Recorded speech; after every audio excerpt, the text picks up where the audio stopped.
बोला बोला बाबा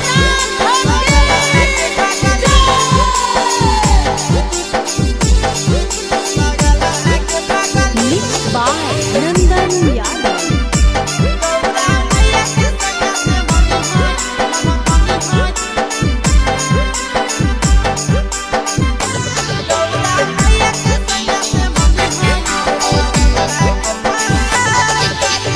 जलावा चढ़ावे जइहो जलावा चढ़ावे जइहो शिवलावा के पगली गहुरा मैया के सैया से मंगी होई है पगलावा के पगली गहुरा मैया के सैया से मंगी होई है पगलावा के पगली जलावा चढ़ावे जइहो जलावा चढ़ावे जइहो शिवलावा के पगली गहुरा मैया के सैया से मंगी होई है पगलावा के पगली गौरा मैया के सैया से मंगी होई है पगलावा के पगली।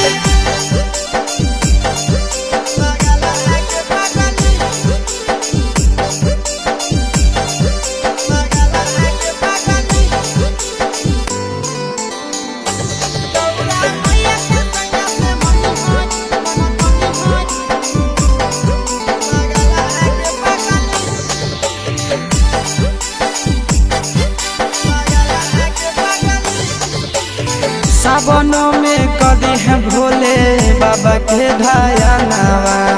सातो जन्म हमरे के मानी है सजनावा सावनों में कदी है भोले बाबा के ढायानावा सातो जन्म हमरे के मानी है सजनावा पूजी हो चरनिया पूजी हो चरनिया मतवाला के पगली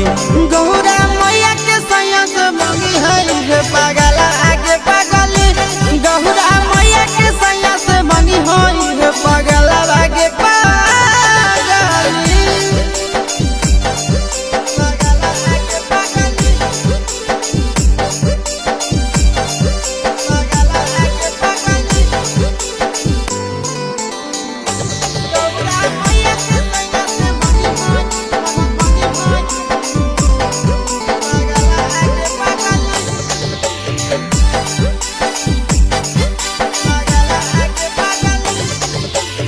सावन के पहिला सोमारी भूखल रही हो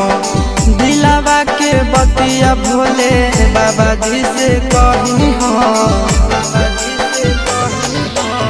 सावन के पहिला सोमारी भूखल रही हो दिलावा के बतिया भोले बाबा जी से कही हो बतिया चिंटू आशीष के बतिया तू रखी हो खाया लावा के पगली गहुरा।